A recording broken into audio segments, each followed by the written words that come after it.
Hello everyone, welcome to civil step IAS. आज के lecture में हम अपनी प्रतिबद्ध सीरीज को आगे लेके चलते हैं। यहाँ पर जो हम टॉपिक्स को कवर करेंगे that is population and urbanisation. देखिए, जैसे ही पॉपुलेशन कवर करेंगे उसके बाद हम पीवाईक्यूज को भी देखने की कोशिश करेंगे एंड इवेंचुअली आपको देखने को मिलेगा अर्बनाइजेशन से रिलेटेड जो भी टॉपिक्स पूछे गए हैं पेपर में उसको भी हम कवर करने की कोशिश करेंगे। ना एज यू नो, सोसाइटी के लेक्चर्स में हम करंट अफेयर्स को भी पढ़ते हैं। लास्ट 1 to 2 ईयर्स में जो भी करंट अफेयर्स हैं और जो आपके यूपीएससी मेंस के लिए रेलेवेंट है हम उसको भी डिटेल में डिस्कस करते हैं। तो आज का सेशन भी ऐसा ही रहेगा। पॉपुलेशन और अर्बनाइजेशन से रिलेटेड जो भी टॉपिक्स इंपॉर्टेंट हैं जो पूछे जा सकते हैं हम उसको भी कवर करेंगे। Right, so let's start the session. सबसे पहले population and related issues topics देख लेते हैं। सेंसस, कास्ट बेस्ड सेंसस और टू चाइल्ड पॉलिसी बहुत ही इंपॉर्टेंट है। देखिए, कास्ट बेस्ड सेंसस आपको पॉलिटी में भी देखने को मिलेगा एंड इवेंचुअली आपकी सोसाइटी के लिए भी इंपॉर्टेंट है। हम इनको डिटेल में डिस्कस करेंगे एंड पॉपुलेशन से रिलेटेड जो जो क्वेश्चंस पूछे गए हैं हम उसको भी केटर करेंगे। Let's start the session. सबसे पहला है, आप देख सकते हैं, दैट इज अगर हम सेंसस इन इंडिया की बात करते हैं क्या की पॉइंट्स है, इंपैक्ट क्या है, that we will study in detail. Right, तो आप देख सकते हैं अगर हम सेंसस की बात करते हैं तो ये कौन होल्ड करता है, ये सबसे इंपॉर्टेंट हो जाता है। It is the office of registrar general and census commissioner. ना ये गवर्न किसके द्वारा किया जाता है ये भी इंपॉर्टेंट है। तो स्टैट्यूटरी बॉडी बनाई गई थी। So the statutory body is this only, that is office of registrar general and census commissioner. किस एक्ट के तहत बनाई गई है? Census act of 1948। Right, now ये सेंसस कब होता है? हर 10 साल बाद होता है। 2011 में लास्ट हुआ था, 2021 में होना था, बट 2021 में ये नहीं हुआ है एंड इवेंचुअली आपको 2024 में इसकी जो भी प्रक्रिया है वो चलती हुई दिख रही है। लेकिन 2021 में क्यों नहीं हो पाया? Due to Covid. राइट, तो आप देख सकते हैं ये डिलेड है, डिले हुआ है 2021 में। क्यों? क्योंकि कोविड-19 आया ना। इंपैक्ट्स क्या है डिले के वो देख लेते हैं। देखो, डिप्राइव करता है पीपल ऑफ राइटफुल सेटलमेंट्स, जैसे एनएफएसए ना। जब हम एनएफएसए की बात करते हैं, नेशनल फूड सिक्योरिटी एक्ट की बात करते हैं, तो जो आपको बीपीएल पॉपुलेशन देखने को मिलती है, बिलो पॉवर्टी लाइन पॉपुलेशन देखने को मिलती है, उनको पीडीएस के द्वारा क्या प्रोवाइड किया जाता है? फूड सिक्योरिटी प्रोवाइड करी जाती है। तो जब सेंसस होगा तभी तो पता चल पाएगा कि बीपीएल पॉपुलेशन कितनी एग्जिस्ट करती है और किस किस को एनएफएसए में इंक्लूड करना है। तो जो बेनिफिट्स हैं जो सरकार देना चाहती है उसके जो राइटफुल बेनिफिशरीज हैं वो कौन है, वो सेंसस के बाद ही पता चल पाएगा। राइट, सो डिले से क्या होता है? ये डिप्राइव करता है लोगों को। दूसरा, affects policy planning, budgeting. Obviously बात है, देखिए सेंसस का मतलब ही क्या होता है? बेसिकली एक तरह से गवर्नमेंट को पता होना चाहिए कि हमारे बेनिफिशरीज कितने हैं, किन लोगों को यहाँ पर बेनिफिट्स प्रोवाइड होते हैं।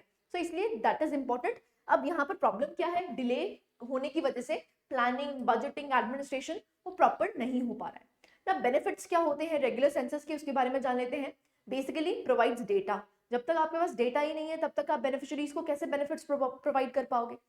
एक तो डेटा प्रोवाइड करते हैं। दूसरा, support the central and state governments operations and international agencies. International agencies को भी ये सपोर्ट करते हैं। की सोर्स है पॉपुलेशन बेस्ड डिसीजन मेकिंग का। दूसरा, used for delimitation of constituencies. This is also important ना। एज यू नो, हर सेंसस के बाद डीलिमिटेशन कॉन्स्टिट्यूएंसी को बनाया जाता है ना। डीलिमिटेशन कमीशन बेसिकली क्या करता है? कॉन्स्टिट्यूएंसीज बनाता है ना। एज यू नो, हम इस time for the timing largest population हमारे यहाँ पर एग्जिस्ट करती है एंड बिकॉज यहाँ पर लार्जेस्ट पॉपुलेशन एग्जिस्ट करती है तो ऑब्वियसली बात है यहाँ पर जो डीलिमिटेशन कमीशन है उसमें आपको कॉन्स्टिट्यूएंसीज भी ज्यादा होती हुई दिखेंगी। राइट, सो ये रेगुलर बेसिस का बेनिफिट बन जाता है ना। कंसर्न्स की अगर बात करते हैं तो सबसे पहले delay in data release. Data release में डिले है। दूसरा, रिस्क है फॉल्स इंफॉर्मेशन का। तीसरा, हाई कॉस्ट है कंडक्टिंग दी सेंसस, क्योंकि थाउजेंड्स ऑफ करोड़ पीपल्स आपको देखने को मिलते हैं एंड इवेंचुअली यहाँ पर पैसा भी बहुत ज्यादा खर्च होता है। नेक्स्ट आपको देखने को मिलता है सिक्योरिटी कंसर्न्स, जैसे डिजिटल डेटा कलेक्शन। अगर हम डिजिटल डेटा कलेक्शन की बात करते हैं, 2021 में ये गाइडलाइन मिली थी। अब उससे क्या है? एक तरह से आपकी प्राइवेट इंफॉर्मेशन लीक हो सकती है ना। तो यहाँ पर सिक्योरिटी कंसर्न्स है। दूसरा, risk in data abuse by authorities. जो अथॉरिटीज हैं वो शायद डेटा को मिसयूज कर सकती हैं, इसीलिए आपको यहाँ पर इम्पैक्ट्स भी, कॉन्सिक्वेंसेज भी देखने को मिलते हैं कि अगर सेंसस होगा तो क्या बेनिफिट्स है, डिलेड सेंसस की वजह से क्या क्या आपको रेपरकशंस देखने को मिल रहे हैं। राइट, क्लैरिटी है। तो यहाँ पर आपको देखने को मिलता है इम्पैक्ट एंड कंसर्न्स। नेक्स्ट अगर हम बात करते हैं delay of census in India, overview, significance और इम्पैक्ट देखते हैं। तो सेंसस ओवरव्यू की अगर बात करते हैं तो आप देख सकते हैं कंप्लीट एन्यूमरेशन करी जाएगी किसकी? पॉपुलेशन की ना। इट इज कंडक्टेड सिंस 1872, तो ब्रिटिश एरा में आपको इसकी इन्वॉल्वमेंट देखने को मिली एंड वहां से सेंसस होता आ रहा है। अब बेसिकली क्या प्रोवाइड करता है, ये डेटा प्रोवाइड करता है। देखिए जब तक आपके पास डेटा नहीं होगा, इन्फॉर्मेशन नहीं होगी, तब तक आप प्रॉपरली स्कीम्स इंप्लीमेंट नहीं कर पाएंगे। सो इट इज वेरी इंपॉर्टेंट कि आपके पास डेटा इन्फॉर्मेशन होनी चाहिए। सिग्निफिकेंस की अगर बात करते हैं तो जो एक्यूरेट डेटा है ये नेशनल प्लानिंग में बहुत ज्यादा यूटिलाइज होगा, असेंशियल होगा टैक्स रीडिस्ट्रीब्यूशन में, इलेक्टोरल डिलिमिटेशन में। चौथा, इट प्रोवाइड्स डिनोमिनेटर्स फॉर की इंडिकेटर्स कि भाई हेल्थ एजुकेशन के क्या स्टैटिस्टिक्स हैं, वो भी इंपॉर्टेंट हो जाता है सेंसस के द्वारा। ऐसे ही इम्पैक्ट की अगर बात करते हैं तो आप देख सकते हैं रिसोर्स रीडिस्ट्रीब्यूशन प्रॉपर्ली नहीं हो पाएगी, पॉलिसी फॉर्मुलेशन प्रॉपर्ली हो पाएगी, एडमिनिस्ट्रेटिव चैलेंजेस एग्जिस्ट करते हैं, तो इम्पैक्ट है अगर सेंसस को डिले किया जाता है। ग्लोबल कंपैरिजंस की अगर बात करते हैं तो USA, Canada, China conducted census during the pandemic too, तो इंडिया क्यों नहीं कर पाया? 2021 में ऑलमोस्ट आप कह सकते हैं जो कोविड-19 की लहर थी वो काफी हद तक कम हो चुकी थी, लेकिन फिर भी सेंसस नहीं हुआ। तो इवेंचुअली आपको देखने को मिलता है तो जो डेवलप्ड है, even the developing nations are conducting censuses, so it is very important कि इंडिया भी सेंसस कंडक्ट करे।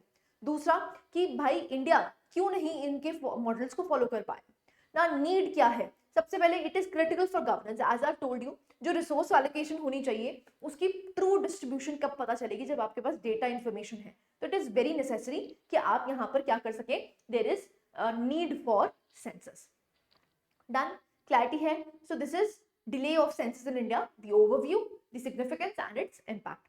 नाउ अगर हम यहाँ पर बात करते हैं जो caste based census in India है, बहुत इंपॉर्टेंट है, इस पे से क्वेश्चन फ्रेम हो सकता है, इवन आपके स्टेट एग्जाम्स के लिए भी इंपॉर्टेंट हो जाता है।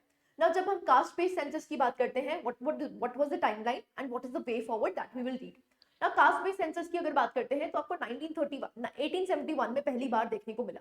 सो pre independence 1871 first caste census enumeration 1931 में आपको देखने को मिलता है, that is last caste census करवाया गया था।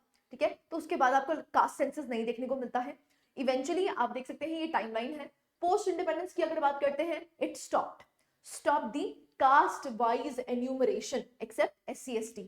SC और ST की आपको लिस्ट देखने को मिलती है जिसको सेक डेटा बोला जाता है ना। सेक डेटा आपको SC और ST के लिए देखने को मिलता है, बाकी जो कास्ट सेग्रीगेशन है वो नहीं पब्लिश की जाती है ना। मंडल कमीशन की अगर बात करते हैं तो 52% OBC एस्टिमेट लगाया गया था, जिसके द्वारा 27% रिजर्वेशन दी गई किनको? OBCs को।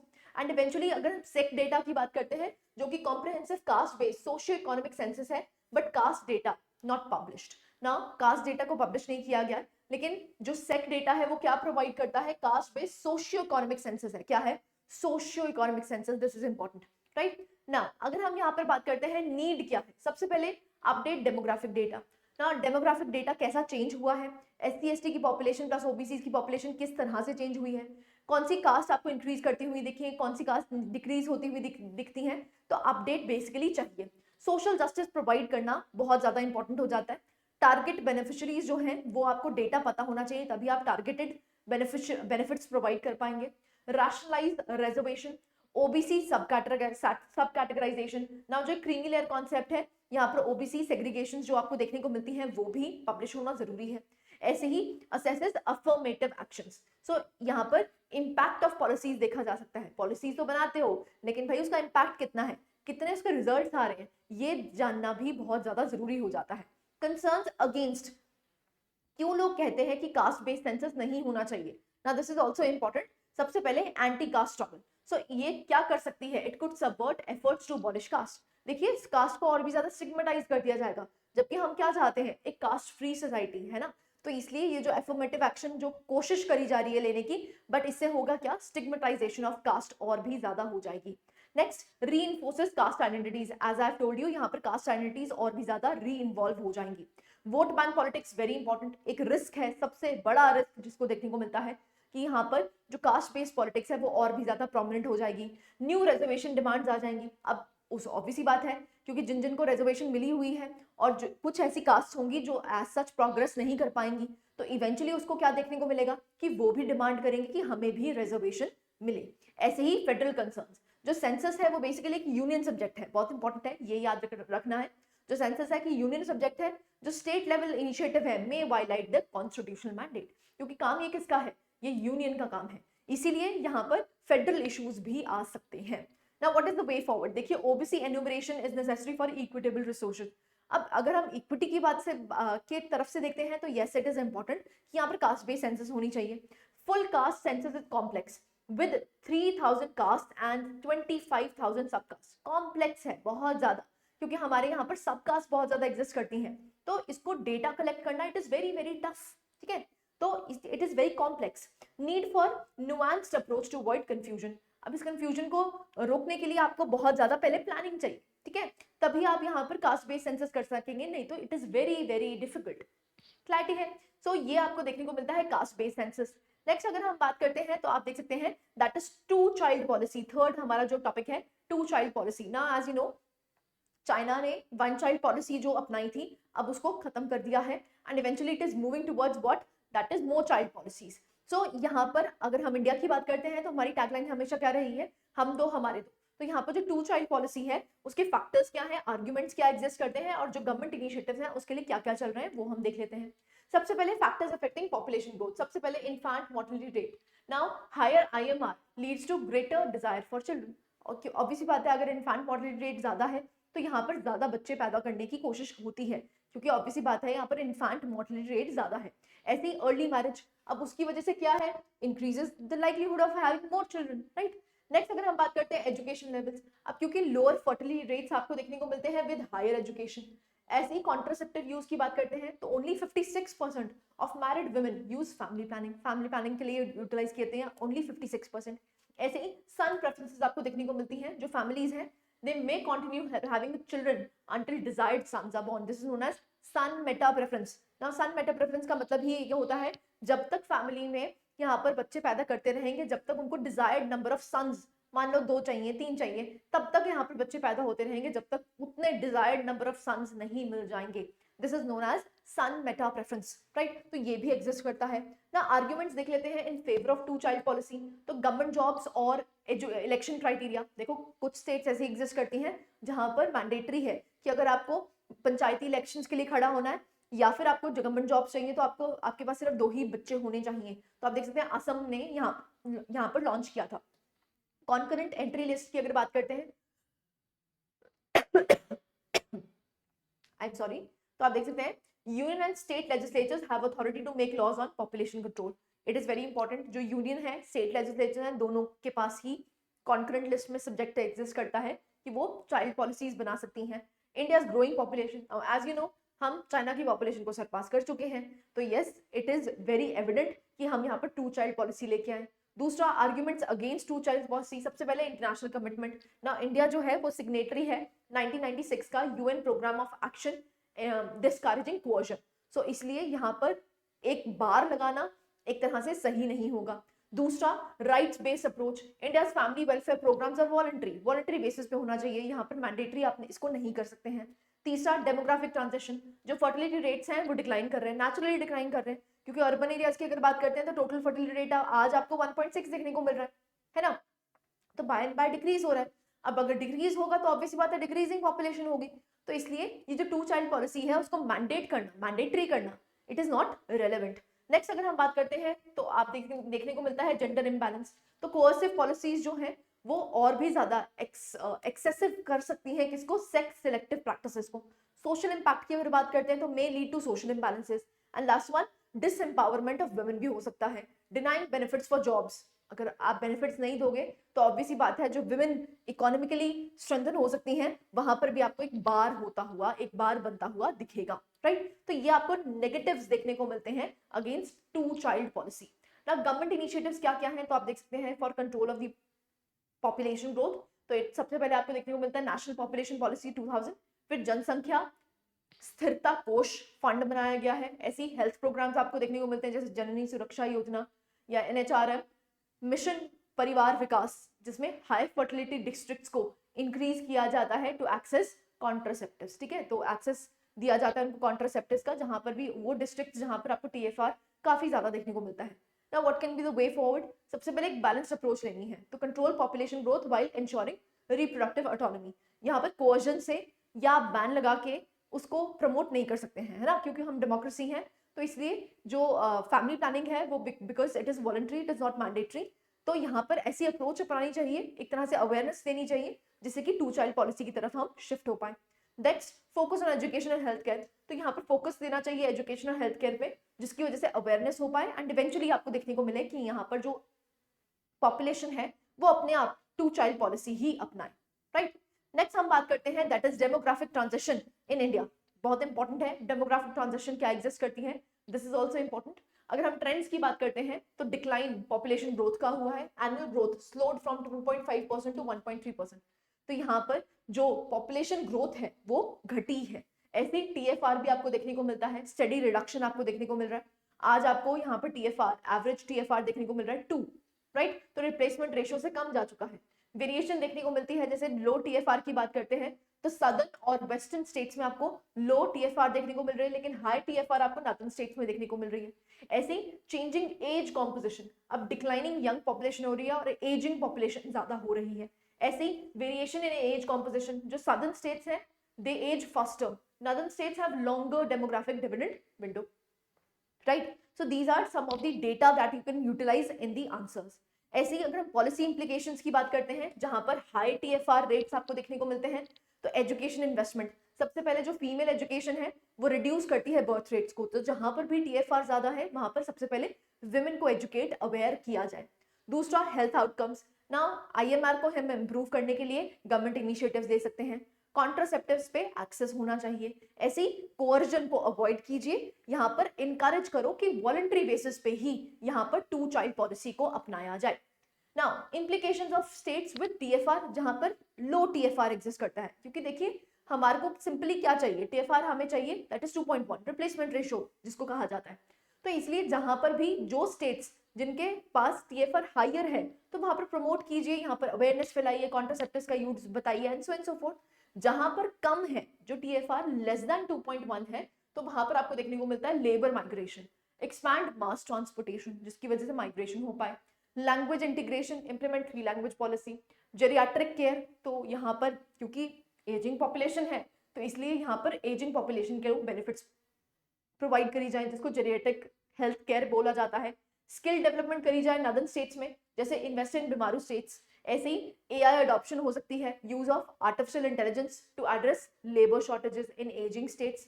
तो लेबर शॉर्टेजेस के लिए यहाँ पर एआई को यूटिलाइज कर सकते हैं, मशीन लर्निंग को यूटिलाइज कर सकते हैं, जिससे मैनुअल लेबर की जगह मशीनी काम हो सके, मशीन बेस्ड वर्क हो सके। डिलिमिटेशन, रीड्रॉ कॉन्स्टिट्यूएंसीज, रीड्रॉ करना जरूरी है।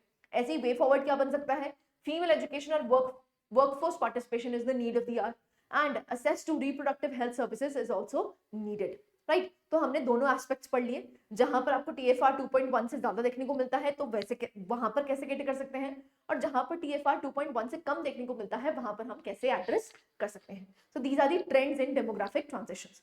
नेक्स्ट टॉपिक आपको देखने को मिलता है that is India's burgeoning population and human development goals, challenges and measures.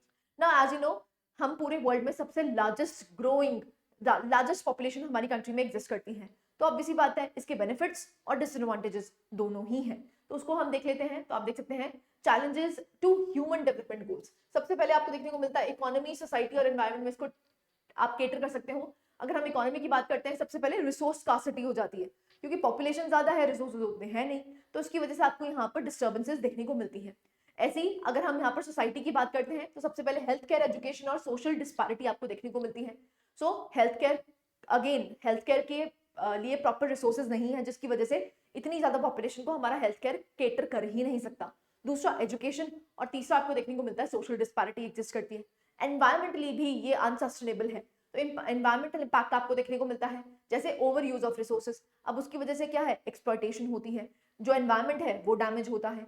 ऐसे ही मेजर्स क्या ले सकते हैं, तो आप देख सकते हैं एम्प्लॉयमेंट जनरेशन की जाए, फोकस किया जाए हाई लेबर एब्जॉर्प्शन में, जिसको लेबर इंटेंसिव मार्केट्स कहा जाता है।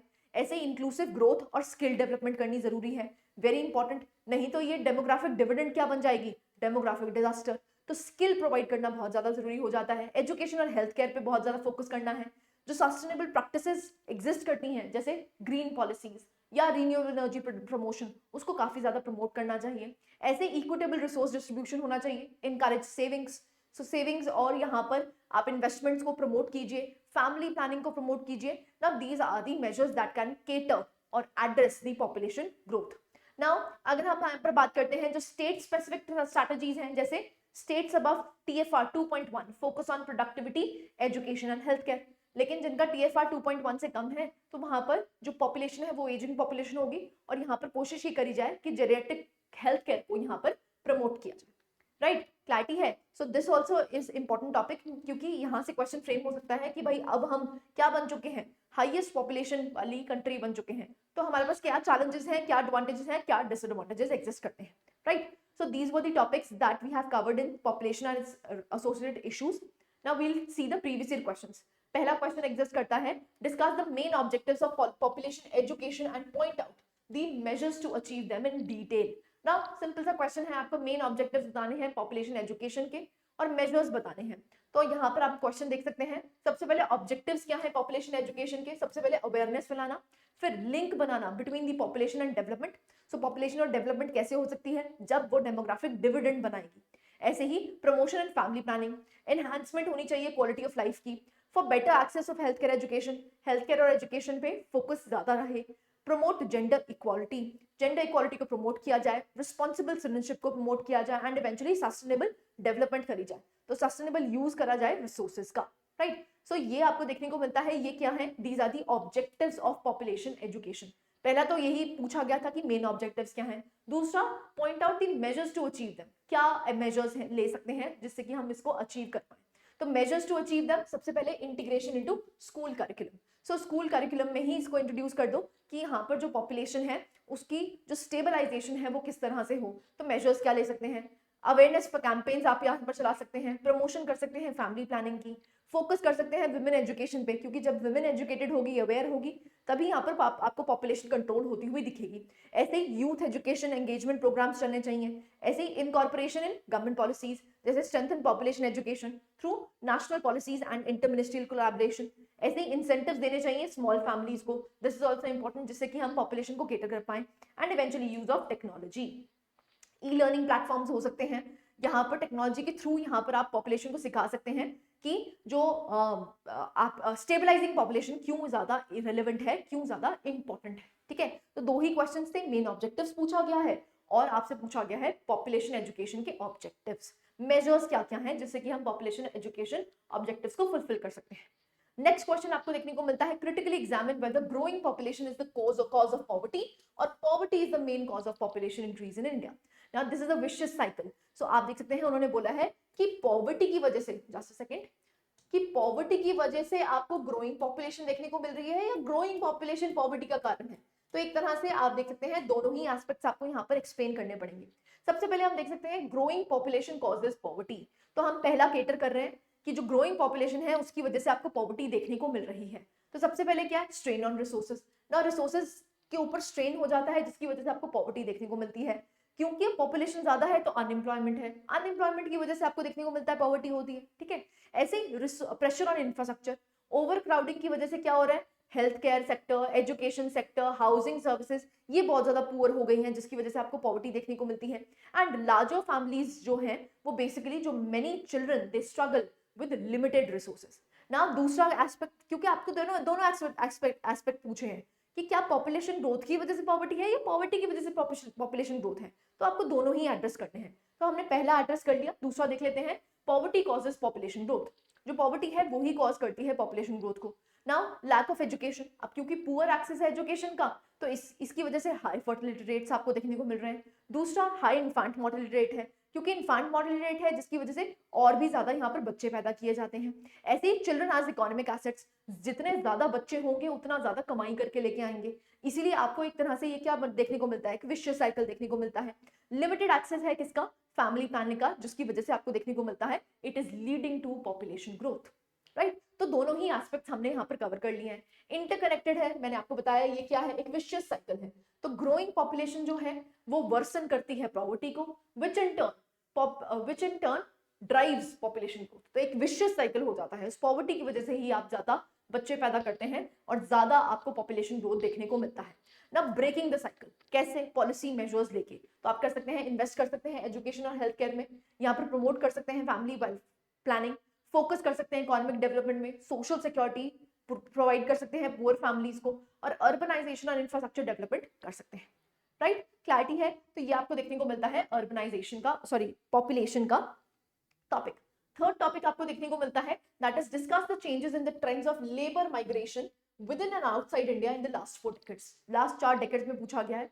तो यहाँ पर जो माइग्रेशन आपको देखने को मिल रही है, labour migration inside and outside abroad भी आपको देखने को मिल रही है, वो कैसे आपको ट्रेंड्स देखने को मिले हैं। तो डोमेस्टिक लेबर माइग्रेशन की अगर बात करते हैं तो डोमेस्टिक लेबर माइग्रेशन आप देखने को मिलता है 1980s से लेकर 1990s तक अगर बात करते हैं तो रूरल टू अर्बन माइग्रेशन देखने को मिली। ठीक है, इंडस्ट्रियलाइजेशन थी जिसकी वजह से रूरल टू अर्बन माइग्रेशन देखने को मिली। नेक्स्ट अगर हम बात करते हैं 2000s की, तो जो ग्रोथ है, growth of migration to cities due to service and construction sector, service और कंस्ट्रक्शन सेक्टर जैसे जैसे बढ़ा 2000 में आपको देखने को मिलता है, उसकी वजह से माइग्रेशन देखने को मिली। ऐसे ही 2010 की अगर बात करते हैं तो circular migration becomes common between rural homes and urban work. Urban areas में काम करने जाते हैं और यहाँ पर एक सर्कुलर माइग्रेशन आपको देखने को मिलती है। ऐसे ही रीसेंट ट्रेंड्स की अगर बात करते हैं तो रिवर्स माइग्रेशन है, बहुत इंपॉर्टेंट है। कोविड-19 की वजह से रिवर्स माइग्रेशन आपको देखने को मिली है। इवन जो यहाँ पर सिटी एरियाज में, अर्बन एरियाज में काम करने गए वो वापस अपने घर आए हैं। ठीक है, तो जिसकी वजह से आपको रिवर्स माइग्रेशन देखने को मिल रही है ना। रीजनल शिफ्ट्स देखते हैं डोमेस्टिक माइग्रेशन में, तो आप देख सकते हैं migration from poor agricultural state जैसे बिहार, यूपी, जो कि इंडस्ट्रियलाइज स्टेट्स में जा रही हैं, जैसे महाराष्ट्र हो गया, दिल्ली हो गया, गुजरात हो गया। ऐसे 2000s की अगर बात करते हैं तो माइग्रेशन टू सदर्न स्टेट्स में आपको माइग्रेशन ज्यादा देखने को मिली है due to demand in construction and manufacturing.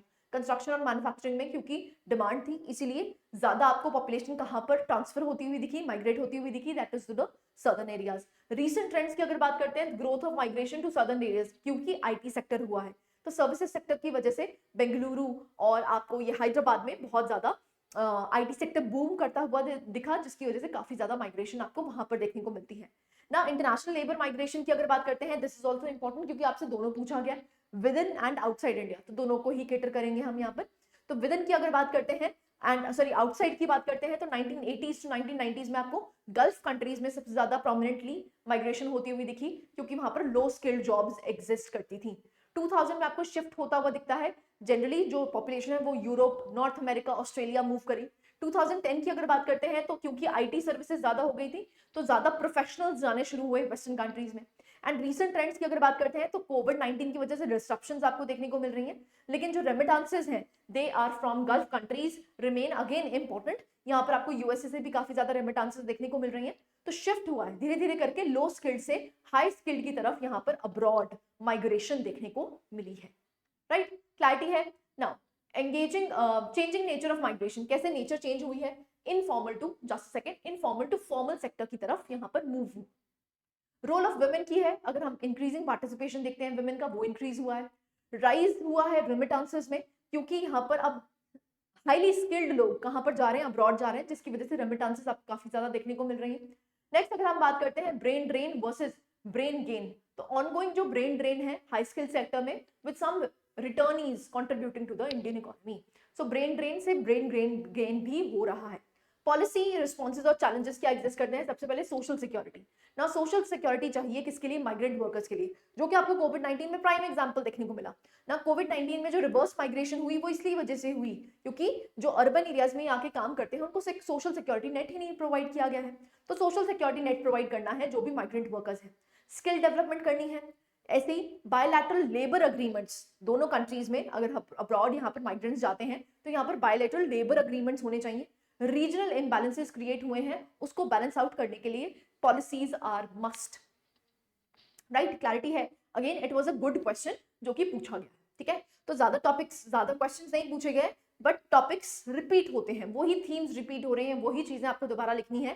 That is why we have catered the current affairs as well as what the PYQs। Right, next topic आपको देखने को मिलता है विच इज अर्बनाइजेशन, छोटा सा टॉपिक है ना। अर्बनाइजेशन की अगर बात करते हैं तो ये क्या है, transformation of built environment. Shift किस में है, rural to urban areas. Causes की अगर बात करते हैं, लिबरलाइजेशन पॉलिसी, जो LPG रिफॉर्म्स हमने 1991 में किए हैं उसकी वजह से, और जो डेवलपमेंट हुआ है प्राइवेट सेक्टर का उसकी वजह से आपको अर्बनाइजेशन देखने को मिल रही है ना। करंट स्टेटस की अगर बात करते हैं 3% of land area is urbanised and population कितनी है, अप्रोक्सीमेटली 31.1%, ये 2011 का सेंसस है एंड इससे ही बढ़ता हुआ देखने को मिलेगा। ऐसे ही कहा जाता है कि जो 70% पॉपुलेशन है आज भी रूरल एरियाज में रह रही, 30% पॉपुलेशन अब अर्बन एरियाज में शिफ्ट हो चुकी है।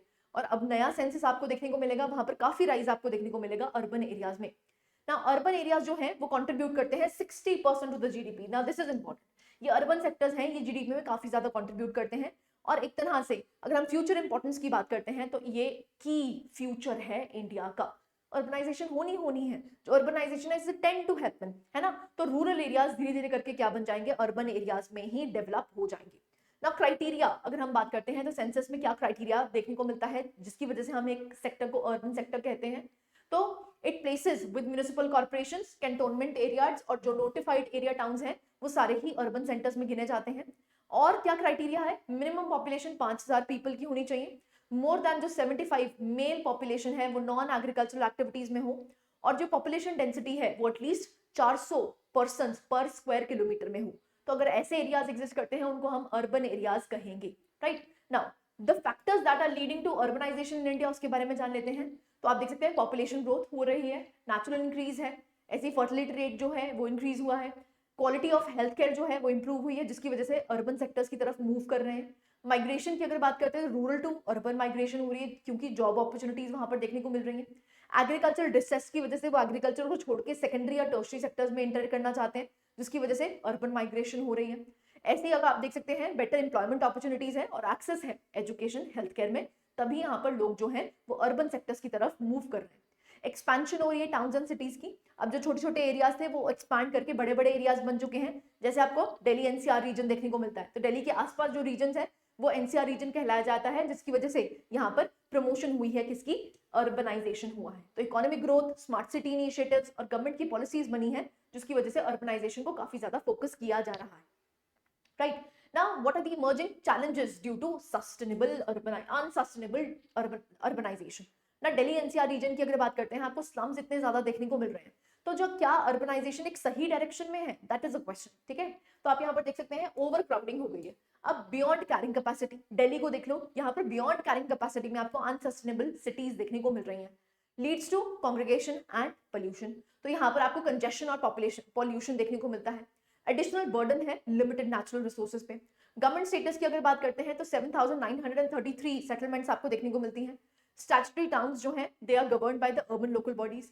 सेंसस टाउन जो है they are governed by the villages and there is transition from rural to quasi urban countries, right. Now अगर हम यहाँ पर बात करते हैं कि चैलेंजेस, अगेन हम इसको केटर कर कैसे जो चैलेंजेस हैं वो अनसस्टेनेबल अर्बनाइजेशन की तरफ मूव कर रहे हैं, जैसे lack of adequate town planning, proper town planning ही नहीं है जिसकी वजह से जो अर्बनाइजेशन है वो एक अनसस्टेनेबल रोल ले चुकी है। ऐसे ही enhance sense of relative deprivation, so rise in urban crimes आपको देखने को मिल रहे हैं, बहुत ही कॉमनली आपको देखने को मिलते हैं न्यूज़पेपर्स में, अर्बन क्राइम्स बहुत ज्यादा बढ़ रहे हैं। ऐसे ही suboptimal utilisation of land, urban land की सब ऑप्टिमल यूटिलाइजेशन है, फ्रैगमेंटेड लैंड ओनरशिप है, मल्टीपल पब्लिक सेक्टर एजेंसीज जो हैं वो कंट्रोल कर रही हैं लैंड को, और there is a need for comprehensive spatial strategy, बहुत जरूरी है, तभी एक सस्टेनेबल अर्बनाइज सेक्टर हम बना पाएंगे। प्रेशर है बेसिक इंफ्रास्ट्रक्चर पे, ऐसे ही एनवायरमेंटल डिग्रेडेशन है, जैसे आपको अर्बन हीट आइलैंड्स देखने को मिलते हैं, जैसे जो भी कॉन्क्रीट एरियाज हैं जहां पर अर्बन फॉरेस्ट्री नहीं देखने को मिलती है, इसकी वजह से जो एरियाज हैं वो एक हीट आइलैंड की तरह बन जाते हैं। जैसे दिल्ली एनसीआर रीजन आपको देखने को मिल रहा है वो एक हीट आइलैंड की तरह बन जाता है, अर्बन हीट आइलैंड्स कहा जाता है। राइजिंग पोल्यूशन लेवल्स आपको देखने को मिल रहे हैं, ड्रेनेज सैनिटेशन प्रॉपर नहीं है, पानी की कमी है, ड्रिंकिंग वाटर नहीं है, तो एक अनसस्टेनेबल फ्यूचर की तरह हम मूव कर रहे हैं। अनप्लान्ड ग्रोथ है, ग्रोथ हो रही है लेकिन अनप्लान्ड है, जब तक प्लानिंग नहीं होगी तब तक इवेंचुअली हम उसको केटर नहीं कर पाएंगे। अब गवर्नमेंट के क्या इनिशिएटिव्स हैं देख लेते हैं, तो आप देख सकते हैं 100 स्मार्ट सिटीज मिशन बनाया गया है, Atal mission for rejuvenation and urban transformation जिसको अमरूद कहा गया है। ऐसे ही आपको Sardar Patel national urban housing mission देखने को मिलता है, तो रेंटल हाउसिंग यहाँ पर प्रोवाइड करनी है माइग्रेंट्स के लिए बाय 2022। ऐसे ही national mission on sustainable habitat बहुत इंपॉर्टेंट है, HRIDAY program again very important, that is national heritage city development and augmentation योजना। लास्ट आपको देखने को मिलता है प्रधानमंत्री आवास योजना अर्बन एरियाज के लिए। सो इट इज वेरी इंपॉर्टेंट कि गवर्नमेंट इनिशिएटिव्स बहुत सारे बने हुए हैं जिसकी वजह से हम एक सस्टेनेबल अर्बनाइजेशन की तरफ मूव करना चाहते हैं।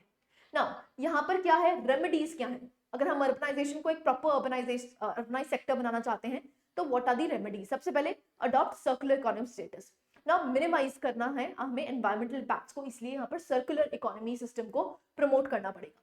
Learn from global best practices, जैसे सिंगापुर का जो फर्म पॉलिटिकल लीडरशिप है, प्रोफेशनल अप्रोच है, उसकी वजह से सिंगापुर एक बेस्ट अर्बन सेंटर आपको देखने को मिलता है। तो उस तरह से हमें मैनेजमेंट करनी है जिसकी वजह से हम भी अपने अर्बन सेक्टर्स को एक सिंगापुर मॉडल की तरह बना पाए। नेक्स्ट, प्लानिंग इंटरवेंशंस आपको देखने को मिलती है। Bring census towns under urban governance, census towns को आप अर्बन गवर्नेंस के तहत लेके आए जिसकी वजह से हम इसको सस्टेनेबल और प्रॉपर प्लान्ड अर्बनाइज सेक्टर्स बना पाए। Foster public private partnership, invest in urban infrastructure, government का रोल क्या है अर्बन इंफ्रास्ट्रक्चर में, यहाँ पर इन्वेस्ट करें एंड प्रिवेंट डिस्ट्रेस माइग्रेशन। ना बेसिकली हम कोशिश ये कर सकते हैं रर्बनाइजेशन की। रर्बनाइजेशन का मतलब क्या होता है, जो रूरल एरियाज हैं वहां पर ही आप अर्बन बेनिफिट्स पर पहुंचा पाओ। सो अर्बन बेनिफिट्स रूरल एरियाज में ही हो जाए, जो रूरल एरियाज है इटसेल्फ केपेबल हो जाए कि वो एक अर्बन सेंटर की तरह एक्टिविटीज कर पाए, तो माइग्रेशन कम हो जाएगी। ठीक है, तो ये रर्बनाइजेशन इज वेरी वेरी इंपॉर्टेंट। ऐसे अगर हम बात करते हैं कि यहाँ पर आपको देखने को मिलता है जो वे फॉरवर्ड अर्बनाइजेशन का क्या है। सबसे पहले ग्लोबल कमिटमेंट्स, तो जैसे यूएन सस्टेनेबल डेवलपमेंट गोल 11 देखने को मिलता है, तो एसडीजी गोल 11 है। ऐसे पेरिस एग्रीमेंट्स, यूएन हैबिटेट का न्यू अर्बन एजेंडा, तो इंटरनेशनल कन्वेंशंस में इंडिया मेंबर कंट्री बन जाता है, तो इट इज इंपॉर्टेंट कि हम सस्टेनेबल अर्बनाइजेशन की तरफ मूव करें। नेशनल ग्रोथ टारगेट्स क्या है, तो इकोनॉमिक ग्रोथ हम 5 ट्रिलियन इकोनॉमी बनना चाहते हैं 2024 तक। तो it is very very essential कि इवेंचुअली हमारे जो सिटी एरियाज हैं, जो अर्बन सेक्टर्स हैं, वो प्रोग्रेसिव हो, ठीक है, सस्टेनेबल हो।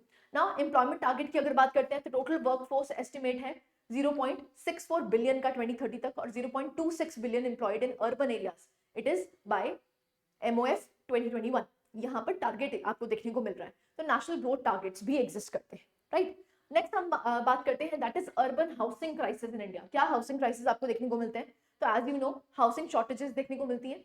19 मिलियन हाउस होल्ड जो है they lack a decent housing, एक डिसेंट हाउसिंग उनके पास नहीं एग्जिस्ट करती है, जिसकी वजह से आपको प्रधानमंत्री आवास योजना देखने को मिल रही है, राइट। नाउ अगर हम बात करते हैं स्लम पॉपुलेशन की, तो 65.5 million people they are living in slums. Dharavi आपको देखने को मिलता है महाराष्ट्र में, सबसे बड़ा स्लम, वर्ल्ड का सबसे बड़ा स्लम आपको देखने को मिलता है।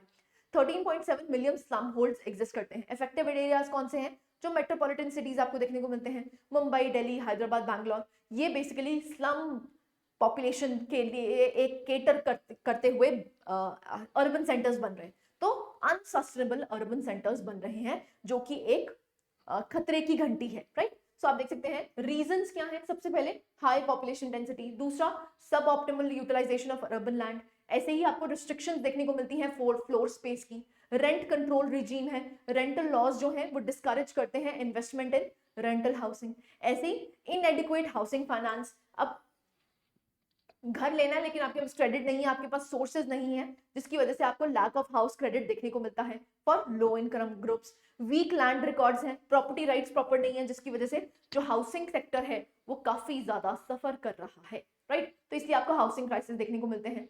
इसीलिए प्रधानमंत्री आवास योजना आपको देखने को मिला है, specially in the urban sectors. तो ऑब्जेक्टिव क्या है कि हम जितने भी एलिजिबल अर्बन हाउस होल्ड्स हैं उनको क्या प्रोवाइड करें, एक अफोर्डेबल हाउस प्रोवाइड करेंगे। टारगेट ग्रुप्स कौन कौन से हैं, इकोनॉमिकली वीकर ग्रुप्स हैं, लो इनकम ग्रुप्स है, मिडिल इनकम ग्रुप्स है और स्लम डिवेलपर्स हैं। कंपोनेंट्स आपको ये देखने को मिलते हैं, in situ slum redevelopment, affordable housing through credit linked subsidy जिसको CLSS कहा गया है, अफोर्डेबल हाउसिंग इन पार्टनरशिप, और सब्सिडीज प्रोवाइड करी गई हैं फॉर बेनिफिशियरी लेड कंस्ट्रक्शन। ना बेनिफिट्स क्या हैं, देखो फाइनेंशियल असिस्टेंस प्रोवाइड दी जाती है और इंटरेस्ट सबवेंशन करी जाती है गवर्नमेंट के द्वारा, जिससे कि आप आसानी से घर बना पाए। नेक्स्ट, पक्का हाउसेस दिए गए हैं जिसमें आपको पोर्टेबल वाटर, सैनिटेशन और इलेक्ट्रिसिटी और बेसिक कम्युनिटीज प्रोवाइड करके दी गई हैं। प्रोग्रेस की अगर बात करते हैं, aim to construct 11.2 million, a significant number of houses had already been sanctioned, ठीक है। तो प्रधानमंत्री आवास योजना हम कह सकते हैं एक फ्लैगशिप प्रोग्राम है हमारे यहाँ पर अर्बन सेंटर्स को क्या प्रोवाइड करने की, हाउसिंग प्रोवाइड करने की। नाउ चैलेंजेस क्या एग्जिस्ट करते हैं, सबसे पहले स्कार्सिटी ऑफ लैंड, लैंड ही नहीं है। जब लैंड नहीं है तो आप क्या यहाँ पर आवास बना पाओगे, that is the problem. In situ redevelopment issues, ना इंसिटू डेवलपमेंट इश्यूज क्या आपको देखने को मिलते हैं, ऑन साइट यहाँ पर हम डेवलपमेंट इश्यूज आपको देखने को मिलते हैं, जैसे successful in metro cities but failed in smaller cities में ये फेल हुआ है। लैंड एक्विजिशन एक बहुत टीडियस टास्क है। इन्फ्लुएंशियल इनसफिशिएंट सबवेंशन, ना CLSS सबवेंशन जो है इनसफिशिएंट है प्राइवेट हाउसिंग के लिए, क्योंकि खर्चा बहुत ज्यादा आपको देखने को मिलता है। राइजिंग कॉस्ट हो गई है, तो price appreciation of raw materials and labour और रॉ मटेरियल के जो प्राइसेस हैं वो बढ़ चुके हैं, जिसकी वजह से अनसस्टेनेबल है। इवन गवर्नमेंट यहाँ पर आपको सपोर्ट कर रही है, लेकिन वो सपोर्ट भी प्रॉपर नहीं है, सफिशिएंट नहीं है, जिससे कि आप अपने घर को बना पाए, राइट। तो हाईएस्ट जीएसटी आपको देखने को मिलती है ऑन बेसिक मटेरियल जैसे सीमेंट, टाइल्स, ब्रिक्स, जिसकी वजह से कॉस्टिंग बहुत ज्यादा इंक्रीज हो चुकी है। तो इसलिए जो प्रधानमंत्री आवास योजना अर्बन है उसमें भी इंप्लीमेंटेशन चैलेंजेस देखने को मिल रहे हैं, राइट। नाउ प्रॉब्लम क्या है? Causes of urban poverty. Now the next topic is urban poverty. Now urban poverty is now a major, आप कह सकते हैं, issue that are urban sectors are facing. Urban area तो हो गए हैं, लेकिन वहां पर क्या एग्जिस्ट कर रही है? अर्बन पॉवर्टी एग्जिस्ट कर रही है। तो आप यहाँ देख सकते हैं इंक्रीजिंग माइग्रेशन। अब रूरल टू अर्बन माइग्रेशन आपको देखने को मिल रहा है, जिसकी वजह से अपॉर्चुनिटीज जो है, कंपटीशन बढ़ चुका है, अपॉर्चुनिटीज कम हो चुकी हैं। दूसरा, लैक ऑफ इन्वेस्टमेंट, कोई इन्वेस्टमेंट नहीं है स्किल्स एजुकेशन में। अफोर्डेबल हाउसिंग शॉर्टेज हो चुका है, जिसकी वजह से लोगों को स्लम्स में रहना पड़ता है। इनफॉर्मलाइजेशन हुआ रखा है लेबर का, जो अर्बन जॉब्स हैं वो इनफॉर्मल इन नेचर है, जिसकी वजह से जो माइग्रेंट पॉपुलेशन है वो सफर करती है। ऐसे ही डिसप्रोपोर्शनेट इंपैक्ट ऑन इन्फ्लेशन, ठीक है। ऐसे ही deprivation of government benefits properly आपको माइग्रेंट पॉपुलेशन के लिए नहीं देखने को मिलते हैं। And lack of access to community assets. तो urban poor face difficulty accessing shared resources जैसे क्लीन वाटर, ड्रिंकिंग वाटर, ये प्रॉपर्ली नहीं मिल पाता है, क्योंकि eventually they end up living in slums. वहां पर ना सैनिटेशन है, ना पोर्टेबल ड्रिंकिंग वाटर है, जिसकी वजह से काफी ज्यादा आपको चैलेंजेस देखने को मिलते हैं, दैट इज अर्बन पॉवर्टी में, राइट। नाउ टैकल करने के लिए क्या मेजर्स लिए गए हैं? सबसे पहले फॉर्मलाइज की जाए जॉब्स को, ठीक है। तो यहाँ पर सोशल सिक्योरिटी नेट को प्रोवाइड किया जाए। इवन जो गिग वर्कर्स हैं उनके लिए जो 4 लेबर कोड्स आए थे उसमें भी हम उनको फॉर्मलाइज करने की कोशिश कर रहे हैं। ऐसे ही इंक्लूसिव गवर्नमेंट स्कीम्स, तो 1 नेशन 1 रेशन कार्ड एक अच्छा स्टेप है, जिससे कि जो माइग्रेंट वर्कर्स हैं एटलीस्ट उनको जो बेसिक नेसेसिटी है फूड की वो मिल जाए। दूसरा, अर्बन जॉब गारंटी स्कीम जैसे मनरेगा, ये अर्बन सेक्टर्स में भी इंप्लीमेंट होनी चाहिए। Designate urban poor as priority sector lending group, इनको पीएसएल नॉर्म्स दिए जाएं, जिससे कि इनको क्रेडिट जो है, लोन जो है फॉर्मल सेक्टर से बैंक से आसानी से मिल जाए, ठीक है। तो ये मेजर्स लिए गए हैं अर्बन पॉवर्टी को केटर करने के लिए। नाउ कॉन्सिक्वेंसेस क्या है तो देख लेते हैं। सो सोशल कॉन्सिक्वेंसेस ऑफ अर्बनाइजेशन से क्या सोशल कॉन्सिक्वेंसेस आपको देखने को मिलते हैं? फैमिली पे क्या इंपैक्ट है? Shift from joint families to nuclear families. अब जॉइंट फैमिली से न्यूक्लियर फैमिलीज बन चुकी हैं, फैमिली साइज श्रिंक हो गया है, इंटरजेनरेशन स्ट्रेन आपको देखने को मिलता है चेंजिंग वैल्यूज से। कास्ट की अगर बात करते हैं तो कास्ट आइडेंटिटी डिमिनिश हो गई है। अर्बन सेंटर्स में नोबडी केयर्स आप किस कास्ट से बिलोंग करते हो। क्लास टाइज जो है वो ज्यादा प्रोमिनेंट हो गई हैं। क्लासेस में ज्यादा डिवीजन आपको पुअर, मिडिल क्लास और हायर क्लास देखने को मिलती है। कास्ट जो डिस्टिंक्शंस है वो डिमिनिश हुई हैं। तीसरा, स्टेटस ऑफ वुमेन, जो मोर वुमेन है now they are working in white collar jobs. Enhance social और इकोनॉमिक स्टेटस हो गया, एबिलिटी है इनकी, अब वो डिसीजन मेकिंग कर सकती हैं। कल्चर की अगर बात करते हैं, जो अर्बन एरियाज हैं वो मेल्टिंग पॉट बन चुके हैं, होमोजेनाइज सेक्टर्स बन चुके हैं। दिल्ली मुंबई जाओ आपको कोई फर्क नहीं देखने को मिलता है। तो कल्चर जो है वो एक तरह से मेल्टिंग पॉट हो गए हैं। डिस्टिंक्ट कल्चरल एक्सप्रेशंस जैसे फूड, क्लोथिंग एटसेट्रा, तो आपको जो एक्सप्रेशंस हैं वो बिल्कुल होमोजेनाइज देखने को मिल रहे हैं। तो these are some of the social impacts और कॉन्सिक्वेंसेज ऑफ अर्बनाइजेशन, राइट ना। मास्टर प्लान क्या हो सकता है कि अब अर्बन एरियाज को कैसे अच्छा बना सकते हैं? सबसे पहले इंस्ट्रूमेंट ऑफ गवर्नेंस है, तो आपको क्या करना चाहिए? यूएलबीज जो अर्बन लोकल बॉडीज हैं उनको एक मास्टर प्लान बनाना चाहिए, जिससे कि वो क्या कर सकें, गवर्नेंस को इंप्रूव कर सकें। दूसरा, स्टैट्यूटरी प्लान डॉक्यूमेंट होना चाहिए, तो बेसिकली प्लानिंग एरियाज जो बनाए वो डेलिनेट कर दिए जाएं, और छोटे छोटे जो डेलिनेशन प्लान्स हैं उनको एक्यूमुलेट करा जाए। जो की कंपोनेंट्स हैं, तो एनालिसिस, रिकमेंडेशन, प्रपोजल चाहिए किसके लिए? पॉपुलेशन इकोनॉमी के लिए। वैलिडिटी एंड रिविजन चाहिए, जो मास्टर प्लान्स हैं they have specific validity period and requires a revision and remodification. Modification और रिविजन चाहिए, तभी आप अर्बन प्लानिंग प्रॉपर्ली कर पाएंगे, राइट। सिग्निफिकेंस क्या होगा मास्टर प्लानिंग का? क्योंकि master planning is the need of the hour. Urban sectors तो बन गए, लेकिन वो अर्बन सेक्टर्स जब प्रॉपर नहीं बने तो उसका कोई फायदा नहीं है। तो इसीलिए आप देख सकते हैं यहाँ पर सिग्निफिकेंस क्या होगी। सबसे पहले ग्रोथ एंड डेवलपमेंट, सिटी की प्रॉपर ग्रोथ एंड डेवलपमेंट हो पाएगी, एफिशिएंट लैंड यूटिलाइजेशन हो पाएगी, इंफ्रास्ट्रक्चर प्लानिंग पे हम फोकस कर पाएंगे, राइट। ऐसे ही अगर हम बात करते हैं एनवायरमेंटल सस्टेनेबिलिटी की तरफ मूव कर पाएंगे, डिजास्टर रेजिलियंस हो पाएगा, तो अर्थक्वेक से, क्योंकि सिटी एरियाज बना तो दिए गए हैं। आजकल आपको इशू भी देखने को मिल रहा होगा, किसका इशू? अर्बन फ्लडिंग, है ना। तो वो अर्बन एरियाज तो बना दिए गए हैं, लेकिन डिजास्टर प्रोन नहीं है। तो डिजास्टर रेजिलियंस के लिए ये जो एरियाज हैं it is very very important. ऐसी social equity is the need of the hour. तो बेसिक सर्विसेज जो मार्जिनलाइज सेक्टर्स को प्रोवाइड करनी चाहिए, इसके लिए भी मास्टर प्लानिंग बहुत ज्यादा जरूरी है। तो एनी अर्बनाइजेशन और the process of urbanisation, it needs what? It needs a master plan, and उस मास्टर प्लान के सिग्निफिकेंट एरियाज ये होने चाहिए। क्लैरिटी है? नेक्स्ट अगर हम बात करते हैं दैट इज चैलेंजेस। चैलेंजेस क्या आएंगे मास्टर प्लानिंग में? सबसे पहला चैलेंज आपको देखने को मिलता है रैपिड अर्बनाइजेशन। ना उसकी वजह से क्या है, इंफ्रास्ट्रक्चर पे स्ट्रेन आ जाता है, रिसोर्सेज पे स्ट्रेन आ जाता है। दूसरा लिमिटेड रिसोर्सेज है। तीसरा आपको इनकंसिस्टेंसीज देखने को मिलती है डिसीजन मेकिंग में। अब पॉलिटिकल चेंज हो जाता है, पॉलिटिकल चेंजेस अगर आपको देखने को मिलते हैं तो जिसकी वजह से जो एक्चुअली में प्रोग्रेस चल रही होती है वो रुक जाती है, तो यहाँ पर इनकंसिस्टेंसीज देखने को मिलती है। डाटा इंफॉर्मेशन और मैनेजमेंट नहीं है, ऐसी इनफॉर्मल सेटलमेंट्स और स्लम्स एरियाज देखने को मिलते हैं। एनवायरमेंटल कंसर्न्स हैं, इंप्लीमेंटेशन और मॉनिटरिंग चैलेंजेस एग्जिस्ट करते हैं, and lack of statutory backing, क्योंकि स्टैट्यूटरी बैकिंग नहीं है। जैसे सिटी गवर्नेंस की अगर बात करते हैं तो अगर कोई म्यूनिसिपैलिटी एरिया में आता ही नहीं है तो अगेन प्रॉब्लम आ जाती है, ठीक है। तो यहाँ पर लैक ऑफ स्टैट्यूटरी बैकिंग है। अर्बन प्लानिंग जो है वो एक स्टेट सब्जेक्ट है, जिसकी वजह से आप वन साइज फिट आप यहाँ पर कोई पॉलिसी नहीं बना सकते हैं, हर स्टेट को अपनी अपनी स्पेसिफिक पॉलिसी बनानी पड़ती है।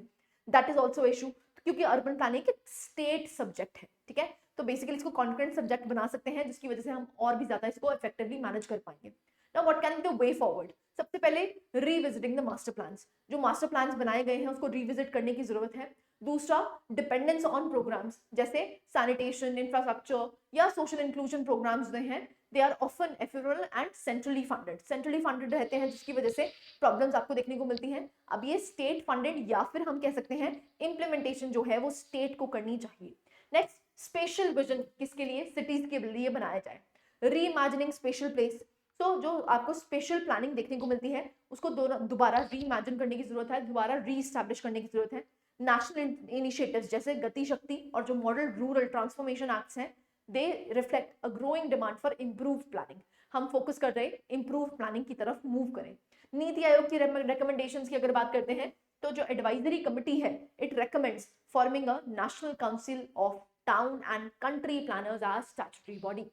तो नीति आयोग ने रादर बोला है कि अलग से एक टाउन और कंट्री प्लानर्स के लिए अलग से एक नेशनल काउंसिल बनाई जाए जो एक्चुअली में मास्टर प्लानिंग करे एंड इवेंचुअली जो सिटी एरियाज हैं उनको एक सस्टेनेबल वे में हम डेवलप कर पाए। Right, so these are the you can say the way forward for master planning. Clarity है? ना प्रीवियस ईयर क्वेश्चंस दो ही पूछे गए हैं, 2023 में पूछा गया और 2021 में पूछा गया, दोनों को ही डिस्कस कर लेते हैं। सबसे पहला क्वेश्चन है, does urbanization lead to more segregation or marginalization of the poor in Indian metropolises? अभी हम पढ़ के आए अर्बन पॉवर्टी, सो अर्बन पॉवर्टी का ही ये क्वेश्चन है।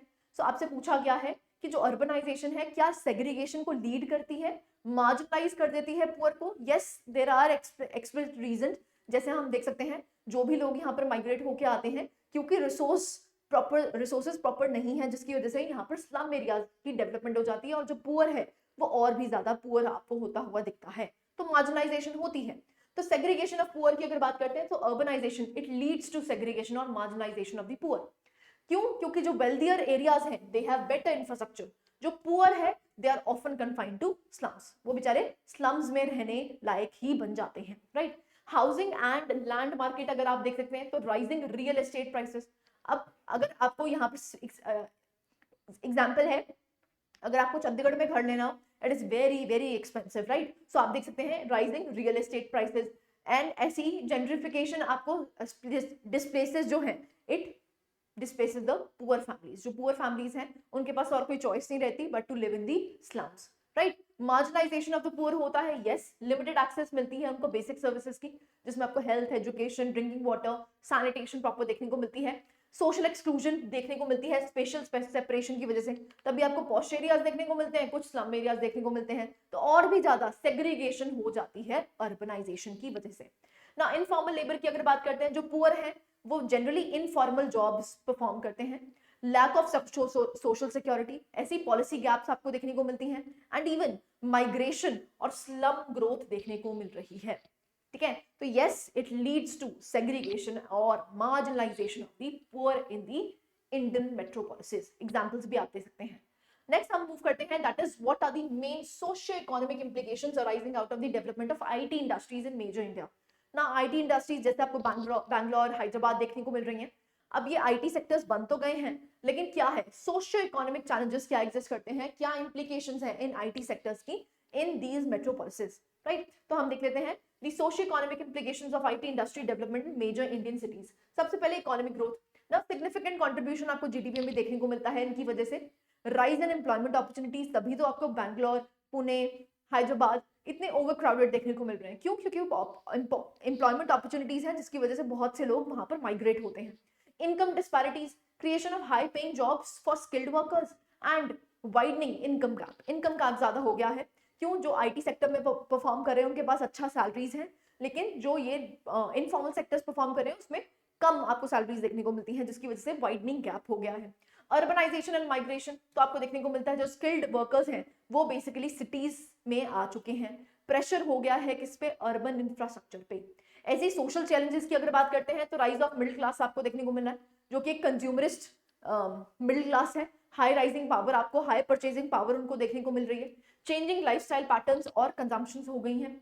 रियल एस्टेट एंड इंफ्रास्ट्रक्चर की बात करते हैं तो rise in demand for commercial and residential spaces, residential और कमर्शियल स्पेसेस की राइज आपको देखने को मिल रहा है, जिसकी वजह से बहुत ज्यादा प्राइसेस हाई हो चुकी हैं रियल एस्टेट की।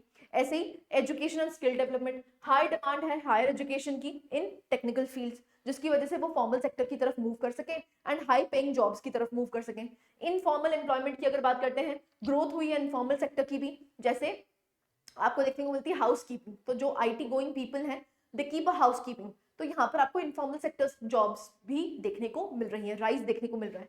जेंडर इंक्लूजन की बात करते हैं तो more women are working in the IT sector, तो बेसिकली ये वर्क प्लेस में, वर्क फोर्स में एंटर ले रही है, जो कि अच्छी बात है। ठीक है, तो ये आपको देखने को मिलते हैं। आपसे पूछा गया था क्योंकि सोशियो इकोनॉमिक इंप्लीकेशंस, तो सोशियो इकोनॉमिक इंप्लीकेशंस ये सारी आपको देखने को मिलती हैं। You can write it down, right. तो सिंपल सा क्वेश्चन था, एज सच बहुत टफ क्वेश्चंस अर्बनाइजेशन पे नहीं पूछे गए हैं। अभी तक 2 ही क्वेश्चंस आपको देखने को मिल रहे हैं, but urbanisation as a topic is important, वहां से कोई ना कोई क्वेश्चंस फ्रेम हो सकते हैं, right. So these were the 2 topics जिसको हमने होलिस्टिकली कवर किया है, population and its related issues and urbanisation.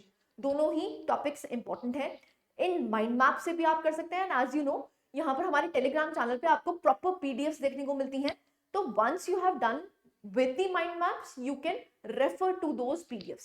वहां पर आपको डिटेल्ड क्रोनोलॉजी भी देखने को मिलेगी, डिटेल इंफॉर्मेशन देखने को मिलेगी, एंड इवन PYQs जो हैं उनके मॉडल आंसर्स भी दिए गए हैं, right. So this was it from my side. I hope you like the lecture. Thank you very much.